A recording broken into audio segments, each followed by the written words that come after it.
My father sold me for $400,000 and called it a blessing. The number wasn't a secret. Augustus Ashworth had said it out loud, twice, in the receiving line, like a man showing off a car he'd gotten cheap. $400,000 to erase the loan on my mother's bakery. $400,000 for the right to put his daughter's ring on my finger. I stood in a borrowed silver dress in the Ashworth ballroom, counting light fixtures because counting was the only thing that kept my hands from shaking. And I thought, not for the first time, that an Omega who presented defective at 16 learns early that her worth gets set by other people's math.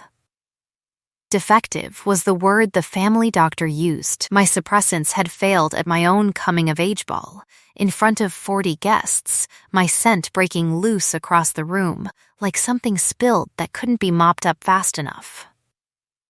Fig and warm honey, my mother told me once, half apologizing, like even my body owed someone an apology for smelling like itself. After that night, the Elliot name and the word broken traveled together through every room I ever walked into again.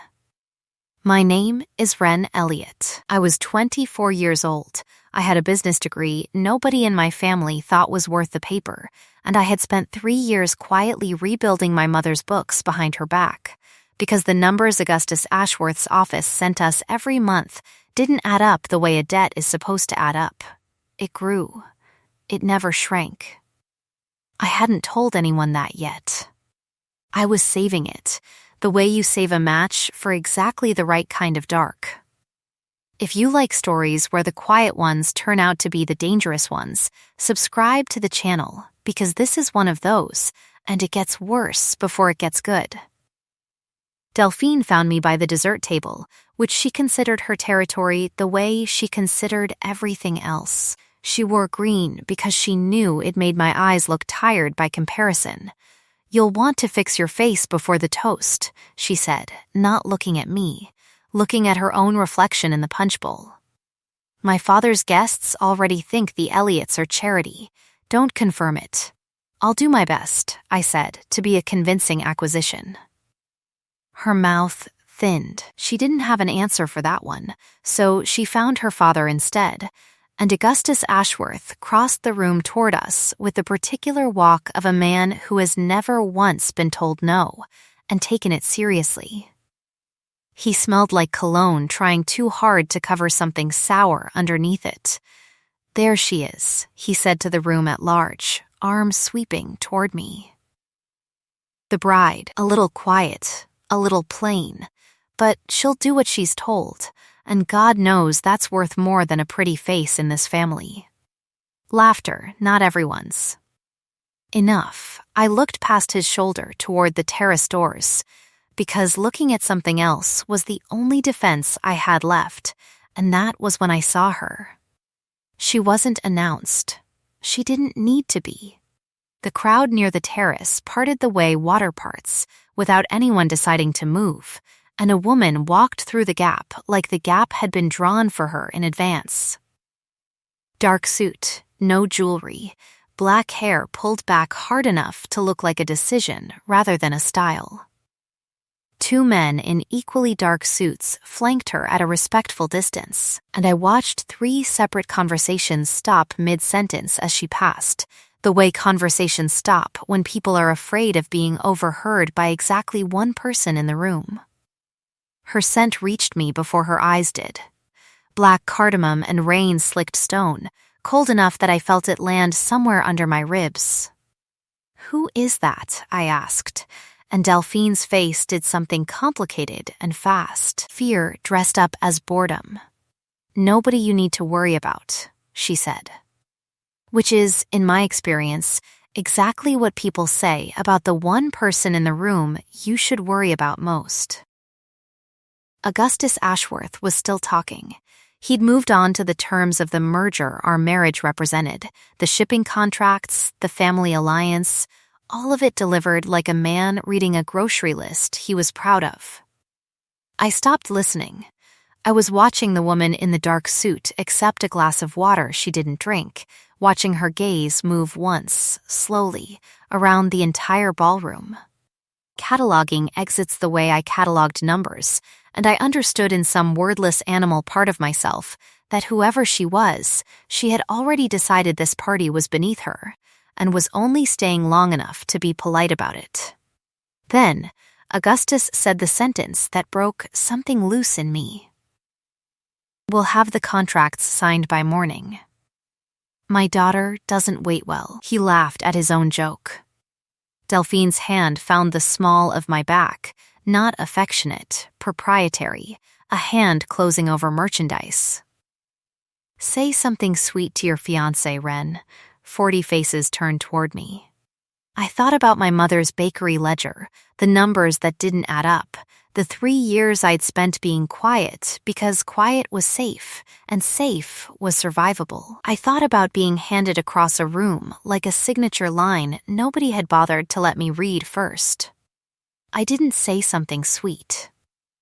I walked straight across the ballroom, past my father's confused face and Delphine's rising voice, straight to the woman in the dark suit whose name I did not know.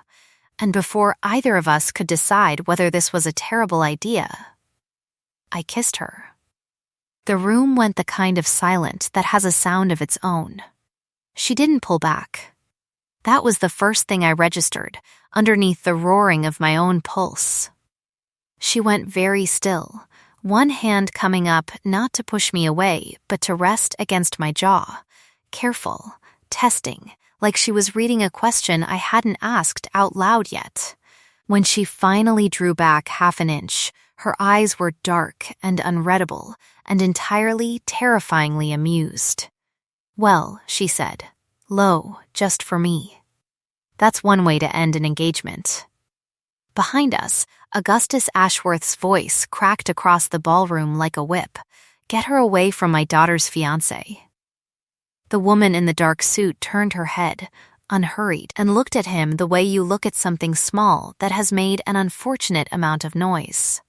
"Careful," she said, and the temperature of the room seemed to actually drop. "You're speaking to me like you know who I am." Augustus Ashworth's face went the color of old paper. Somewhere near the terrace, a man I would later learn was named Ronan leaned toward another guest and murmured 5 words that would rearrange the rest of my life. "That's Cassia Marchetti," he said. I had heard the name before, the way you hear a storm before you see it. The Marchetti Empire ran half the port and, depending on who you asked, in a low enough voice, considerably more than the port besides. The papers called her the quiet storm of Harrow Street because she never raised her voice and buildings fell down anyway. I had assumed, the way everyone assumed, that she was a rumor with good tailoring. She was not a rumor.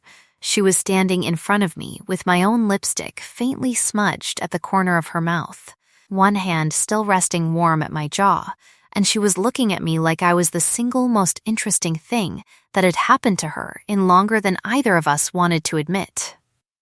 "You have 30 seconds, she said quietly, to tell me if that kiss meant what I think it meant, before your fiancé's father finishes deciding whether to have security throw us both out." "It meant I'd rather marry a stranger than sign myself over to that man," I said. Something shifted behind her eyes, not softness exactly. Recognition. "Careful what you offer a stranger," Cassia Marchetti said. "Some of us collect." Then she took my hand, in front of 40 witnesses and one very furious, almost father-in-law, and walked me straight out of that ballroom, into a life I had no idea yet how to survive. The car was black and silent and smelled faintly of leather and rain. Cassia didn't speak until we were 3 blocks clear of the Ashworth estate, and even then she only said one thing, watching the streetlights slide gold across her face. "You just made yourself a very dangerous enemy, Miss Elliot. You know my name. I make it my business to know who's marrying whom in this city. It's bad for business to be surprised." She glanced at me sideways. "You made yourself an enemy. I'd like to know what you think you just made me." I didn't have an answer for that. I was still shaking, adrenaline draining out of me in cold waves, and she noticed, the way I would learn she noticed everything, and reached over without asking to pull a blanket from beneath the seat and settle it over my knees. It was a small thing. It was the first small thing anyone had done for me in longer than I wanted to admit. "Where are you taking me?" I asked. "Somewhere the Ashworths can't reach you tonight," she said. "Tomorrow we can discuss what happens to a woman who publicly humiliates a debt holder's daughter to escape a forced engagement. Tonight you eat something, you sleep, and you stop looking at me like I'm about to eat you instead. Are you?" The corner of her mouth moved, not quite a smile. "Ask me again when you're not running on adrenaline and terror. I only want honest answers."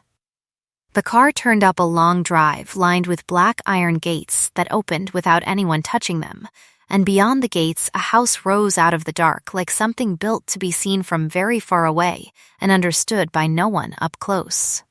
My whole life until that morning could have fit inside its foyer with room to spare. "Welcome to Harrow House," Cassia said, and something in her voice, some careful flatness, told me this was not simply an address. It was a claim, spoken so quietly I almost missed the size of it.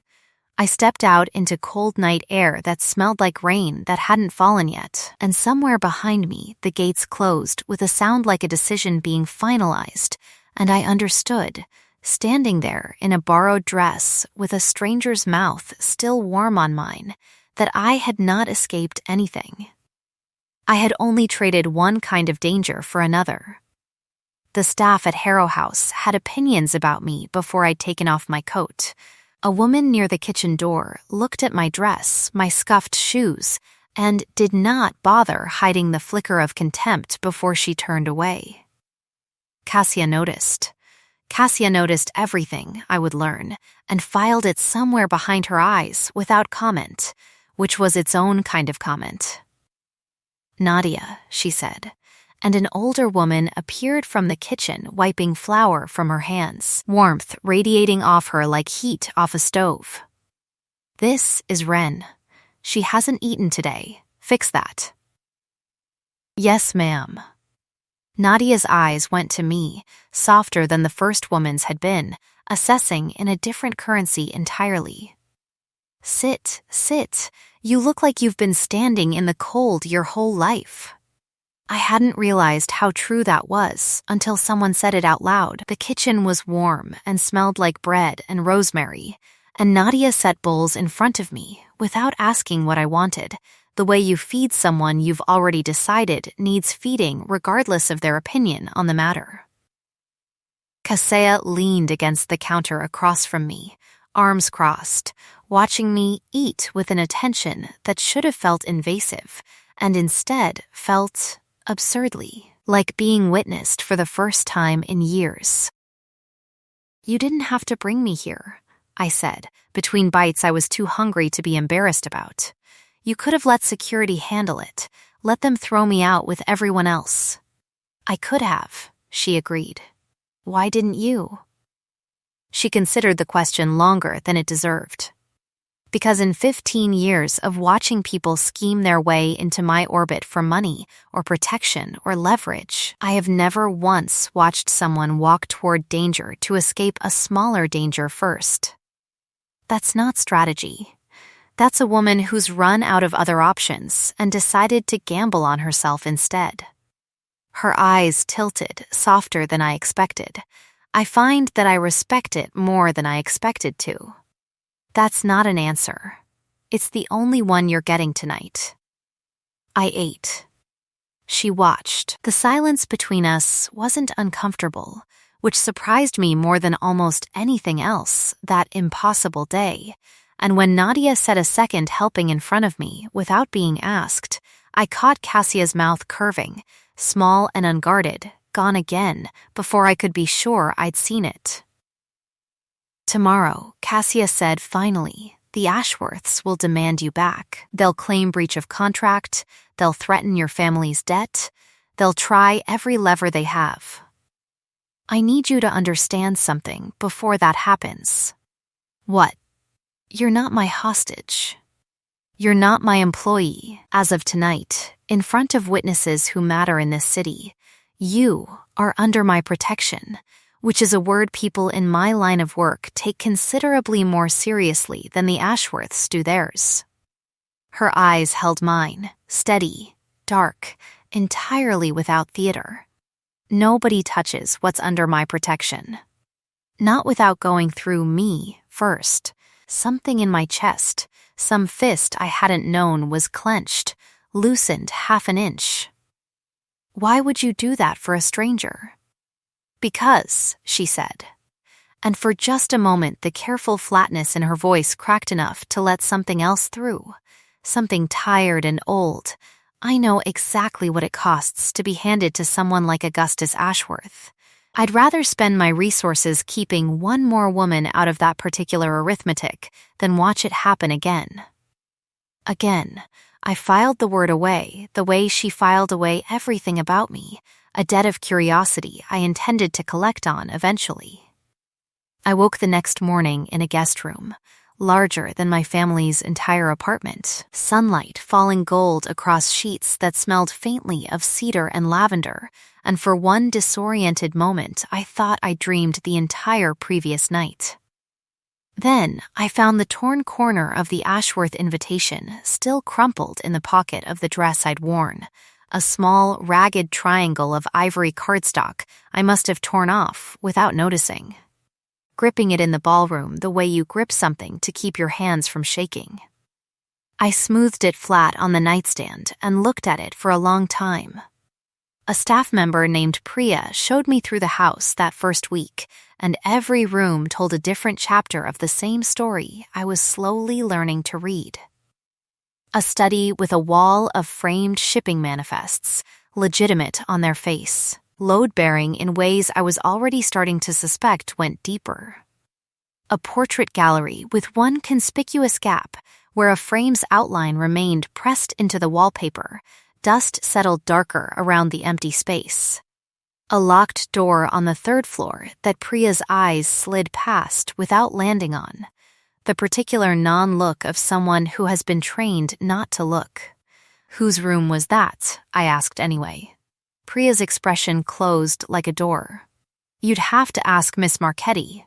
I filed that away too. Downstairs, Casa's second-in-command, a broad-shouldered woman named Thea Okonkwo, watched me with open suspicion for the better part of 3 days, the kind of suspicion that didn't bother pretending to be anything else. She found me in the library on the 4th morning, curled into a window seat with one of the household ledgers I'd asked, tentatively, if I might be allowed to look at. You always poke around in things that aren't yours, Thea said, arms crossed. Or is that a new hobby you picked up here specifically? I used to keep my family's books, I said, not looking up. I'm good with numbers. I got bored. Thea's eyes narrowed on the columns I'd been correcting in pencil, small, quiet fixes to a shipping manifest that hadn't balanced in 11 months. Her jaw tightened. Where'd you learn to do that? Nowhere fancy. I just notice when things don't add up. I finally looked at her. This entry here, the March fuel costs. Somebody's been skimming off the top for almost a year and hoping nobody with the patience to check would ever check. Thea was quiet for a long moment, something recalculating behind her eyes. In 15 years working for that family, she said finally, low, almost to herself, I have never once seen Cassia Marchetti bring a stranger into this house and let them breathe the same air as her ledgers. She studied me like I was a puzzle whose shape had just changed. You want to explain that, or should I just start being nervous about it? I don't have an explanation, I admitted. I don't understand it either. That evening, Cassia found me in the same window seat, the ledger still open on my lap, and something crossed her face when she saw what I'd been doing that I couldn't immediately read. Thea tells me you found my fuel discrepancy, she said. I wasn't trying to pry. I know. She sat across from me, close enough that her scent, Black cardamom and rain-slicked stone, settled warm and strange across the space between us. That's the interesting part. You weren't looking for leverage. You were just looking, because looking is apparently what you do when you're anxious, and you happened to be right. Her eyes stayed on mine, careful, assessing in a way that had stopped feeling cold somewhere around the third bowl of Nadia's soup. Where did an Omega bookkeeper's daughter learn to read a shipping manifest like a forensic auditor? Necessity, I said. You learn fast when the numbers your family's debt is built on don't behave the way debt is supposed to behave. Something flickered behind her eyes, sharp and immediate. Show me. I hesitated. My whole life I had been told my instincts about numbers were a curiosity at best, a defect at worst, definitely not something anyone with actual power would ever want to see. It's not proof of anything yet, just patterns. Things that don't sit right. Show me anyway, Cassia said, and there was something in her voice, quiet and absolute, that made it clear this was the first time in longer than she could remember that she had asked someone to show her something instead of simply taking it. I find I want to know what you see. I reached into my pocket, out of habit, and my fingers found the torn triangle of ivory cardstock I still hadn't thrown away. I set it on the table between us instead of the ledger pages, an offering I didn't fully understand myself yet. Ask me again tomorrow, I said, when I've had time to be sure. Her mouth curved, small and real. Careful, Miss Elliot. I might start looking forward to tomorrow. I did not sleep well that night, and it had nothing to do with fear. The Ashworths did not wait long to remind me what I'd walked away from. On the 6th morning, a black car idled at the end of Harrow House's drive for 2 hours before Thea finally walked down and sent it away, and by that afternoon my mother called, voice tight and thin down the line, to tell me Augustus Ashworth had accelerated the loan, called the full remaining balance due within 30 days instead of the 3 years we'd been promised. He says, "It's a courtesy," my mother said. "A courtesy, Wren. He's going to take the bakery." I sat with that for a long time after we hung up, the torn triangle of invitation turning over and over between my fingers, and when Cassia found me an hour later in the study, staring at nothing, she didn't ask what was wrong. She simply sat across from me and waited, the way she was learning I needed people to wait sometimes before I could speak. "He's calling the loan," I said finally. 30 days. He's going to take my mother's bakery because I embarrassed his daughter. "He's going to try," Cassia said, and something in the flat certainty of it settled some of the panic clawing up my throat. "Tell me about this loan. Every number you remember."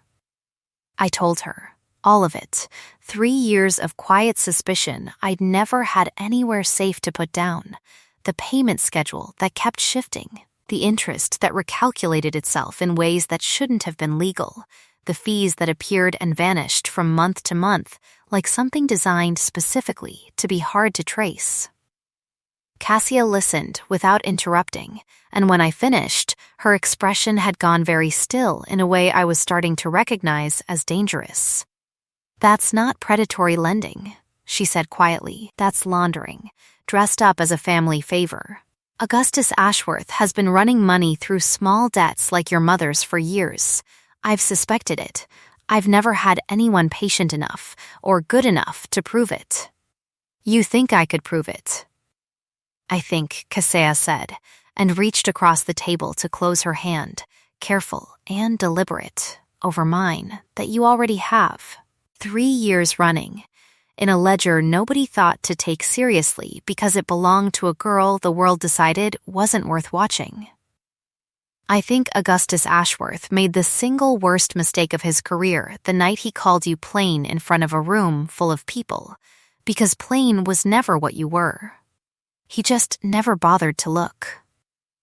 My throat closed around something too large to swallow. "Why does this matter to you?" "A stranger's family debt, a stranger's numbers." Cassia's thumb moved once, slow, across the back of my hand, and when she spoke again, her voice had dropped into something rawer than I'd heard from her yet.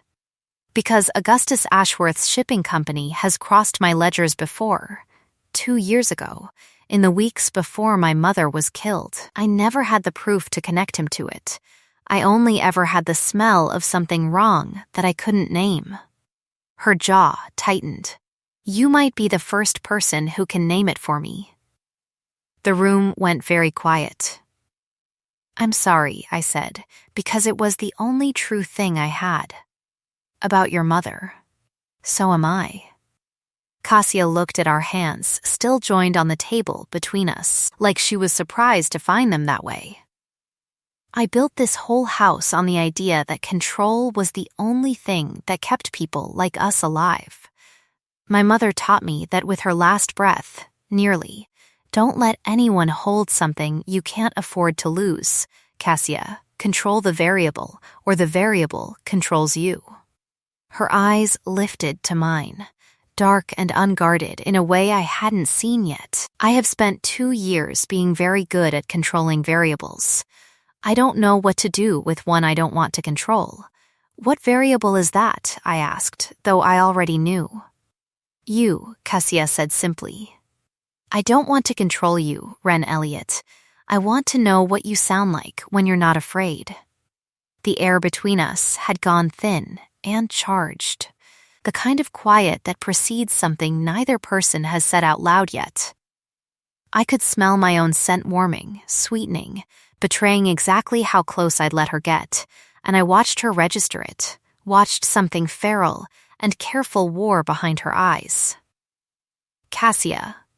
My voice came out smaller than I meant it to. Tell me to stop, she said quietly, not moving closer. And I will. I need you to hear that before anything else happens between us. I will stop the second you ask me to, and I will not ask twice. Don't stop, I said. She kissed me then, slow and careful in a way our first kiss, born of scandal and desperation, had never been. And this one I felt everywhere. Warm cardamom and cold stone folding around fig and honey until I couldn't tell where one scent ended and the other began. When she finally drew back, her forehead resting against mine, both of us breathing unevenly. She said the words that would become the promise, tested by everything still coming for us. You're safe as long as I'm breathing, Cassia said. I don't make promises I don't intend to keep. I believed her. I had no way yet of knowing how badly that promise was about to be tested.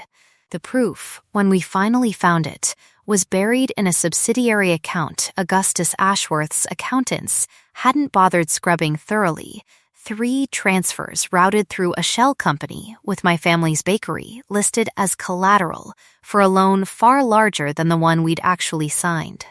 I spent 4 straight days in the study with coffee going cold beside me, cross-referencing manifest numbers against loan disbursements, and on the 5th night, I found the pattern that connected everything. Augustus Ashworth had been laundering payments for a rival shipping syndicate for years, using small predatory loans to families like mine as cover, and one of those payments, routed and rerouted through 4 different accounts, landed exactly 9 days before Adelina Marchetti's death. Cassia went very still when I showed her. That's not proof he pulled the trigger, she said, voice carefully flat, the kind of flat I now recognized as her holding something enormous behind a locked door. But it's proof he funded whoever did. I'm sorry, I said again, because there was nothing else to offer. Don't be. Her hand found mine on the desk, steadier now than it had any right to be. For 2 years, I have hunted a ghost. You just gave me a name to put on the trigger, even if it isn't the hand that pulled it. She looked at me, and something had shifted permanently behind her eyes. Gratitude tangled with something raw I didn't have a name for yet. Nobody has ever handed me anything, Ren. People take from me, or they beg from me. You're the first person who's ever simply given. We took the ledgers to Thea that night, and I watched 15 years of careful suspicion in her eyes finally resolve into something like respect. "In 15 years," she said quietly, looking at me across the desk, "I have never once seen her wait for anyone the way she's been waiting on you." She didn't say more than that. She didn't need to. The weeks that followed were the softest I had known in my adult life. Nadia taught me to make the bread her own mother had taught her, insisting my hands needed the practice more than my head needed more ledgers. Cassia came home most evenings smelling of cold rain and the particular exhaustion of a woman who ran half a city, and some nights we didn't talk about Ashworth or ledgers or debts at all, just sat together in the study with the fire going, her reading. Me correcting Thea's fuel manifests out of habit more than necessity. I told her once, half joking, that I'd always wanted to see the ocean somewhere it wasn't attached to a shipping route. 2 weeks later, I found a small watercolor of a coastline I didn't recognize propped against my door, no note attached, and when I asked Nadia about it, she only smiled and said Cassia had been asking around about painters for a fortnight. She remembered everything I said, even the things I forgot saying.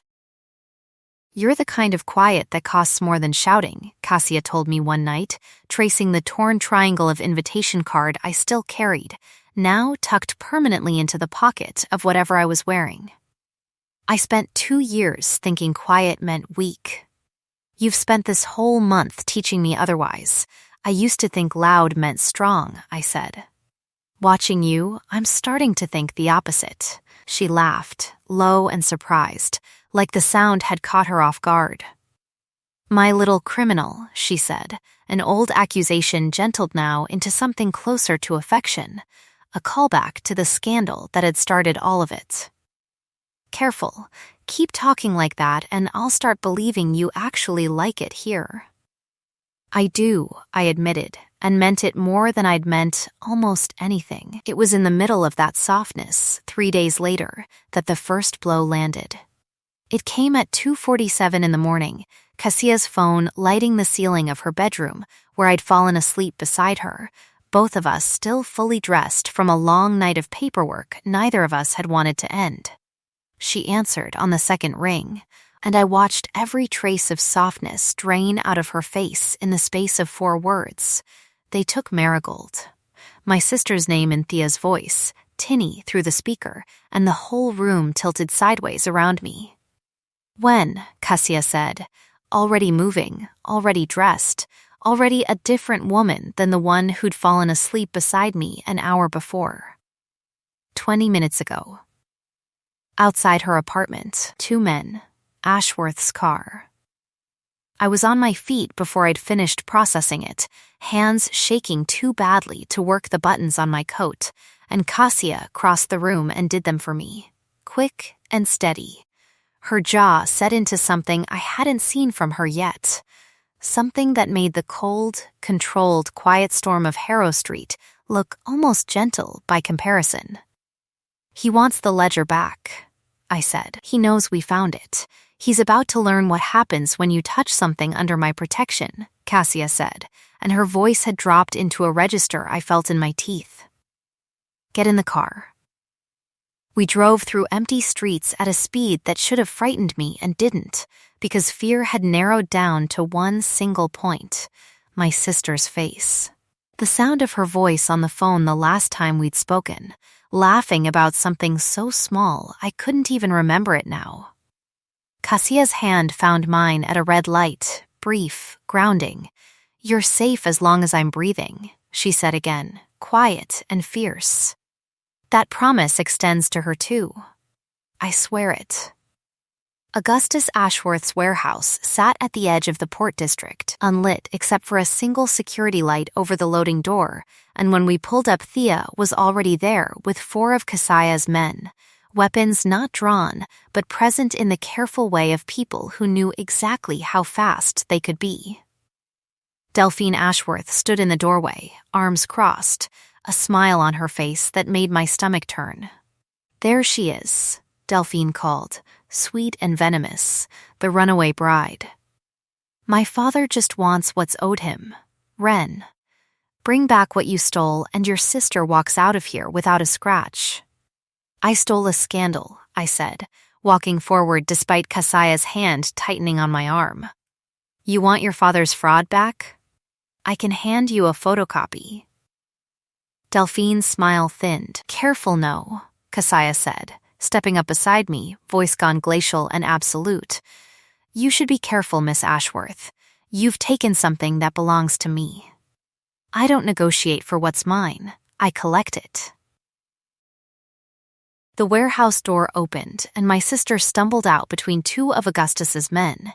Hands bound, face streaked with tears, but otherwise, thank every god I didn't believe in, unhurt, I moved before I could stop myself, and one of the men raised a hand toward me, and that was the exact half-second everything went wrong at once. A shot went off, wild, meant for me, and Cassia was already there, already between us, the impact spinning her half a step sideways before she caught herself against the loading dock's frame, a dark stain already blooming at her shoulder.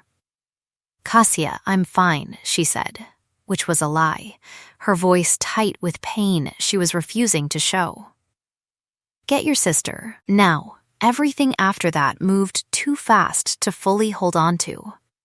These people closed the gap in seconds, Augustus Ashworth's men disarmed and on the ground before I'd finished dragging Marigold behind the nearest car, and somewhere in the chaos I heard Augustus himself shouting something about lawyers, about consequences, about a debt I still owed him, and Cassia, blood soaking through her shirt, walked toward him with a stillness more terrifying than any amount of shouting could have been.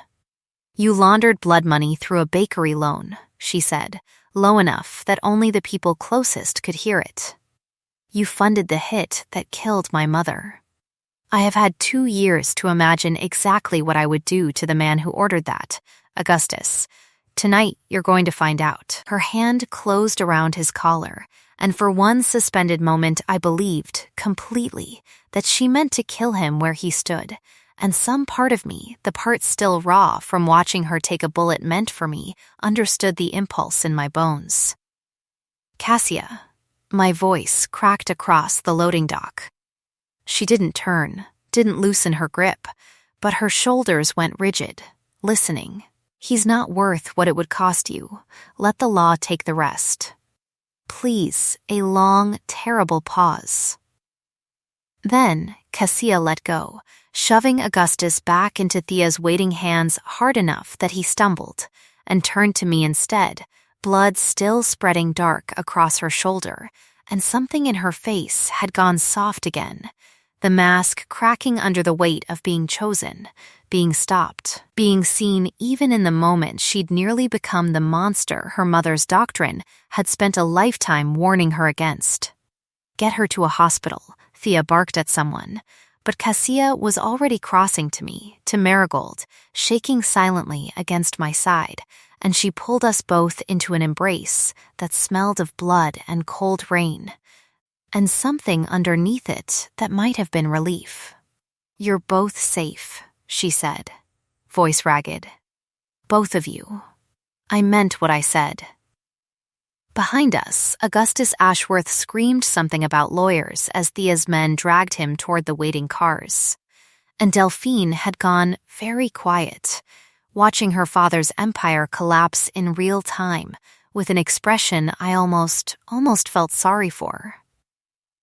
The bullet had passed clean through Cassia's shoulder, and the hospital kept her overnight more out of caution than necessity, though I didn't leave her bedside for a single one of those hours. Marigold curled asleep in the chair beside me, safe, breathing, whole, sometime near dawn. Cassia's eyes opened, found mine immediately like she'd known exactly where to look. You stopped me, she said. Quiet, no accusation in it. You would have stopped yourself eventually, I said. I just saved you the trouble of living with it after. Her hand found mine on the blanket, careful of the IV line taped there. My mother used to say control was the only thing keeping people like us alive. Tonight, I finally understood what she actually meant, and it isn't what she thought it meant. Her thumb moved slow across my knuckles. Real control isn't crushing everything that threatens you. It's choosing, even when everything in you is screaming to do otherwise, to be the kind of person worth loving. You taught me that. Nobody else ever managed it. The press conference happened 8 days later, in a room packed tight with reporters who had spent 2 years writing breathless copy about the quiet storm of Harrow Street without ever once getting close enough to interview her.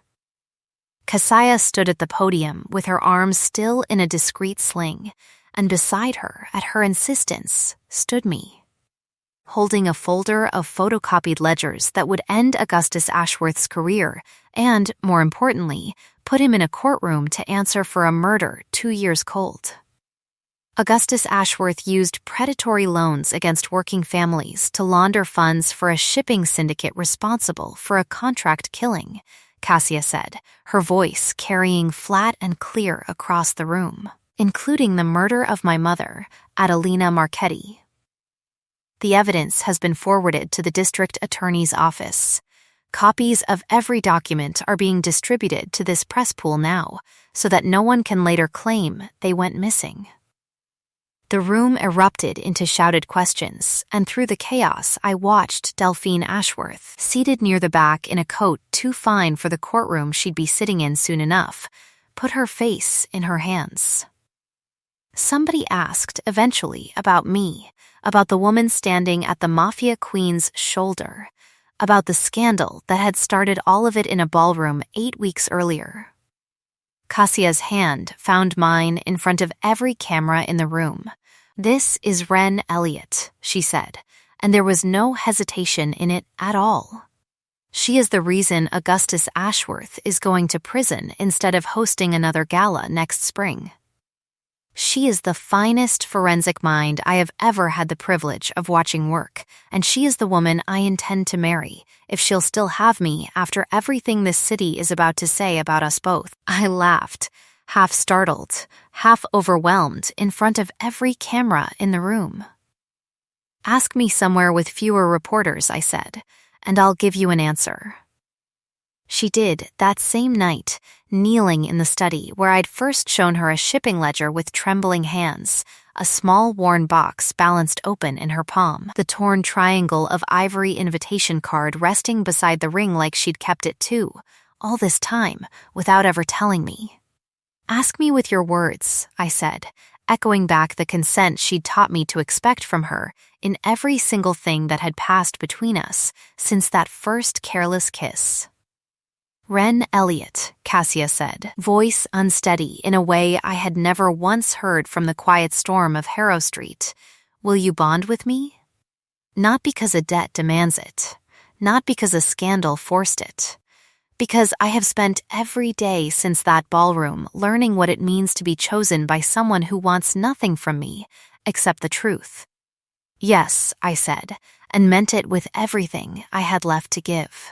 The claiming happened 3 months later, in the garden behind Harrow House, under a sky gone soft gold with early evening. Family and staff and the strange found kinship of Thea and Nadia and my sister Marigold gathered close in a circle that felt, for the first time in my life, entirely mine. Augustus Ashworth sat in a cell awaiting trial for murder and fraud, his empire dissolved, his name struck from every board he'd ever sat on. Delphine, stripped of the fortune she'd leveraged her whole life against, had left the city entirely, and no one much mourned the absence. "Tell me to stop," Kasia murmured against my throat. "One last time, one final gate before the bond took hold, and I will." "Don't stop," I said. And she didn't, and the bite when it came was gentle and certain and changed something permanent and warm in the space beneath my ribs, her scent and mine tangled now in a way that would never fully separate again, cardamom and stone folding forever into fig and honey. A year later, on a morning washed pale gold through the study windows, I found Cassia at the desk where I'd once shown her a shipping manifest with shaking hands, a new invitation propped against the lamp, ivory cardstock, our names printed together at the top for the formal wedding still to come. Beside it, framed now in silver, sat the torn triangle of the very first invitation, the one I'd ripped without noticing in a ballroom full of people who'd once called me plain. "You kept it," I said. "I keep everything that matters," Cassia said, pulling me down into her lap with the careless ease of a woman who had finally stopped being afraid of wanting something enough to lose it. Marigold's laughter drifted up from the garden below, where Nadia was teaching her to make the bread that had once been the last thing standing between our family and ruin. Even the scandal that started it. Especially the scandal that started it. I had spent my whole life being told my worth was set by other people's arithmetic, by a debt, by a designation, by a room full of guests deciding in advance what a plain, defective Omega girl was worth. It took a stranger's kiss and a stranger's ruin to teach me the truth of it. Worth was never something other people got to calculate. It was something you claimed for yourself the moment you stopped waiting to be chosen and started choosing instead. The end. If Ren and Kasea's story found something in you, that quiet, aching hope of finally being seen by exactly the right person, subscribe to the channel so you never miss the next one. I'd love to know in the comments which moment hit you hardest, the kiss that started the scandal or the promise that survived the bullet. Until next time, keep believing the quiet ones are usually the ones worth watching closest. I'll see you in the next story.